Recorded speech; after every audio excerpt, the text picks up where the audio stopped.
नमस्कार, आदाब, सत श्री अकाल। मैं आपका दोस्त प्रदीप त्रिवेदी। आज की हमारी घटना कानपुर देहात पनकी शहर थाने पर फोन जाता है।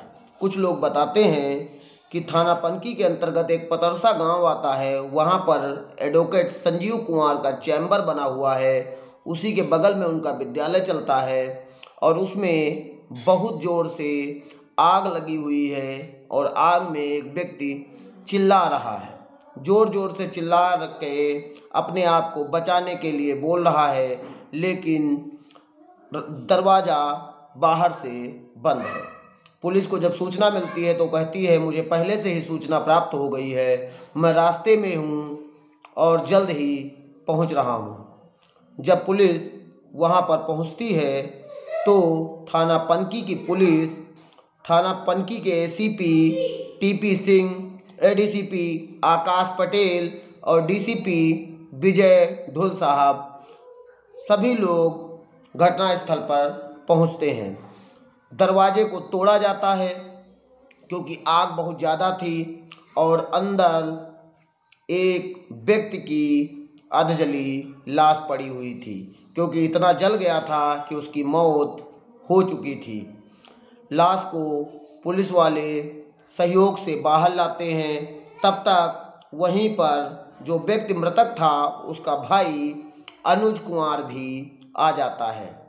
वो भी उसी ने पुलिस को सर्वप्रथम फ़ोन किया था। बाद में आग जलते देखकर वहाँ के लोगों ने फ़ोन किया था।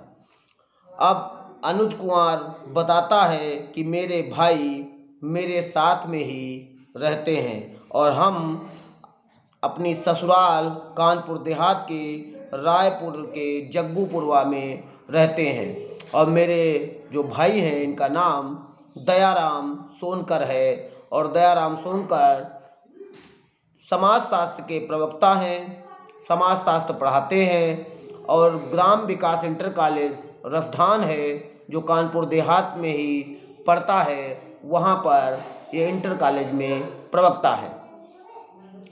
हम लोग फतेहपुर ज़िले के देवरी जाफरगंज के रहने वाले हैं और मेरे भाई की उम्र लगभग 48 साल होगी और इनकी शादी 2009 में भाभी संगीता के साथ हुई थी। जो भाभी हैं वो भी फतेहपुर ज़िले की भैसौली बकेबर जहानाबाद की निवासी है। अच्छे से ज़िंदगी चल रही थी। एक लड़का भी इनके पास था, लेकिन मेरी भाभी के किसी विधनु का हरिबंदपुर निवासी एक ढाबा संचालक है, उनके साथ अवैध संबंध है, जिसकी जानकारी मेरे भैया यानी कि दयाराम सोनकर जी को हो गई थी और 24 सितंबर 2023 को मेरे भाई ने इन दोनों को आपत्तिजनक हालत में एक साथ हम बिस्तर होते हुए देख लिया था, जिसमें इन दोनों की बहुत कहा सुनी हुई, लड़ाई झगड़े तक नौबत आ गई। लेकिन हमारे भाई बहुत ही सहज सरल और मिलनसार सामाजिक व्यक्ति थे। उन्होंने समाज में होने वाली बेइज्जती के डर से अपनी पत्नी से अलग जाकर रहने लगे। जब वो अलग रह रहे थे तो वो अलग खाना वाना बनाने में दिक्कत आती थी, इसलिए मैं उनको अपने साथ रखने लगा।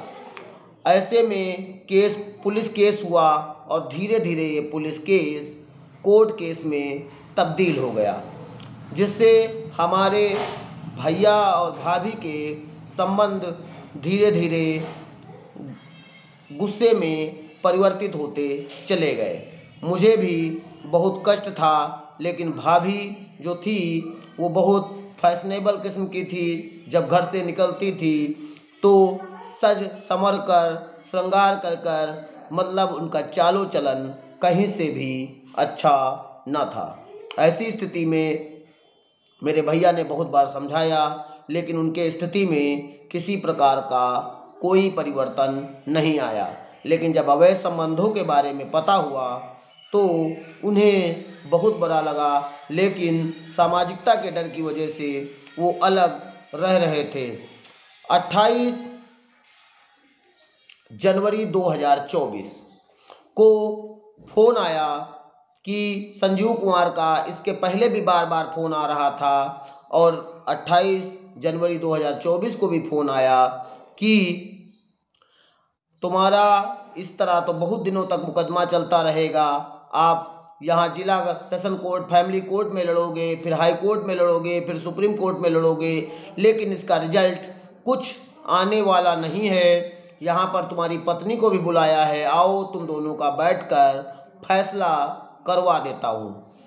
ऐसा अनुज, जो कि दयाराम सोनकर का भाई है, वो पुलिस को बताता है और उसी फैसले के सिलसिले में मेरे भाई थाना पनकी पतरसा गांव में संजीव कुमार के चैम्बर में आए थे। जो एक चैम्बर था, एक हॉल टाइप का कमरा बना हुआ था, उसी कमरे में चैम्बर था, उसी के बगल में उनका विद्यालय था। कुछ लोग ये कह रहे थे कि जो ये वकील साहब हैं, उन्होंने चैम्बर अपनी अय्याशी के लिए बनाकर रखा है, क्योंकि वकील साहब भी थोड़ा रंग मिजाजी किस्म के थे। नए नए दिन पर नई नई महिलाओं के साथ यहाँ आना जाना लगा रहता था, विद्यालय उनका चलता था।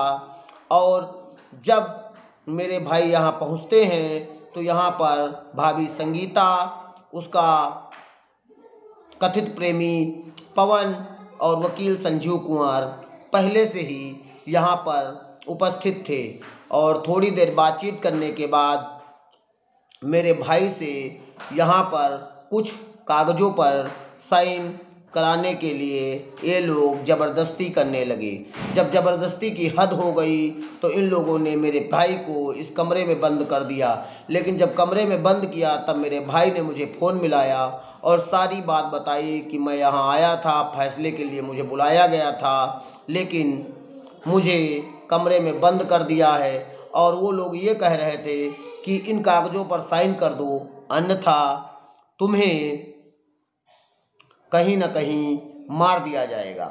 ऐसे में मेरे भाई ने साइन कर देने से मना किया।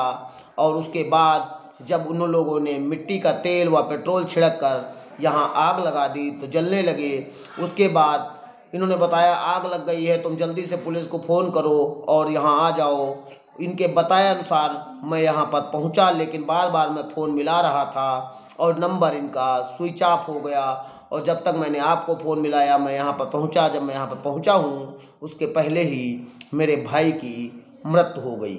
अब पुलिस को भी सारी कहानी समझ में आ गई कि दयाराम सोनकर का उसकी पत्नी से अवैध संबंधों को लेकर वाद विवाद था, जिसकी वजह से वो अपने प्रेमी के साथ मिलकर दयाराम पर दबाव बना रही थी कि वो उसके कुछ कागज़ों पर साइन कर दे। ऐसे में जब वहाँ पहुँचे तो वो लाश को उठाया गया, पोस्टमार्टम के लिए भेजा गया। उसके बाद पुलिस जांच पड़ताल में लग गई। थोड़ी देर बाद ACP Panki TP Singh, ADCP Akash Patel और डीसीपी बिजल ढोल के नेतृत्व में संजीव कुमार को गिरफ्तार कर लिया गया। और जब संजीव कुमार गिरफ्तार हुआ, अधिवक्ता था, तो उसने पहले अपनी वकालत की रोक जमाने का पूरा प्रयास किया और उसने बताया मेरा कोई लेना देना नहीं था, मैं तो फैसला कराना चाह रहा था, लेकिन पुलिस की सख्ती जांच पड़ताल के आगे वो टूट गया और बार बार अपने बयान बदल रहा था। उसके बदलते बयानों में जब पुलिस ने सख्ती की तो उसने बताया कि उन कागज़ों में उन्होंने लिखा था कि जो केस कोर्ट में चल रहा है उस केस को खारिज किया जाए, यानी कि समाप्त किया जाए, और जो इंटर कॉलेज में उनको वेतन मिलता है उस वेतन का आधा हिस्सा अपनी पत्नी को स्वेच्छा से दिया जाए। इसका दबाव उसकी पत्नी संगीता उसके साथ बना रही थी, जिसमें उसका कथित प्रेमी पवन भी उसका पूरा सहयोग कर रहा था। और जब वो नहीं माने तो इन्हीं लोगों ने मिलकर इसको मेरे चैम्बर में पेट्रोल छिड़क कर आग लगा दी।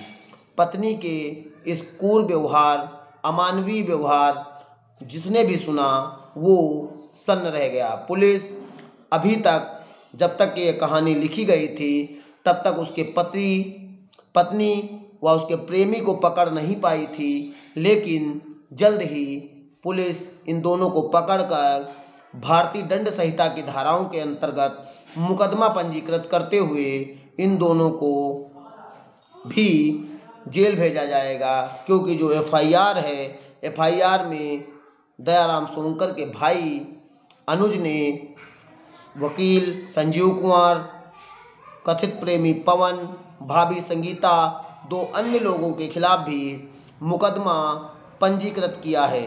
पुलिस सभी लोगों को पकड़कर जेल ले जाएगी और जेल ले जाने के बाद जो भी सुसंगत धाराओं के अंतर्गत होगा उसको कोर्ट मुकर्रर करेगा।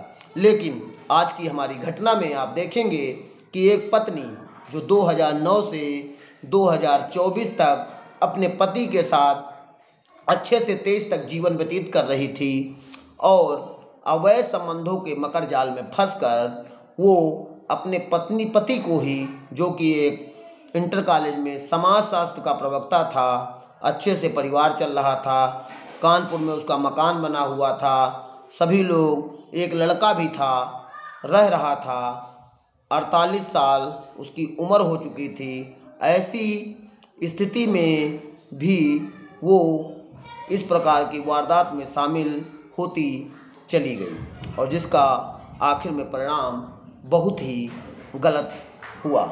बाकी जो भी आगे होगा आपको पता चलेगा, लेकिन ऐसे कृत्य, ऐसे अपराध, ऐसी वारदातें, और जिसने भी सुना वो एक बार परेशान जरूर हो जाता है। आप सभी ऐसे कृत्यों से बचें, सावधान रहें, सतर्क रहें, जागरूक रहें और दूसरों को भी जागरूक करते रहें और किसी के साथ भी कोई अप्रिय घटना का समाचार प्राप्त ना हो, इसी भावना के साथ आज बस इतना ही।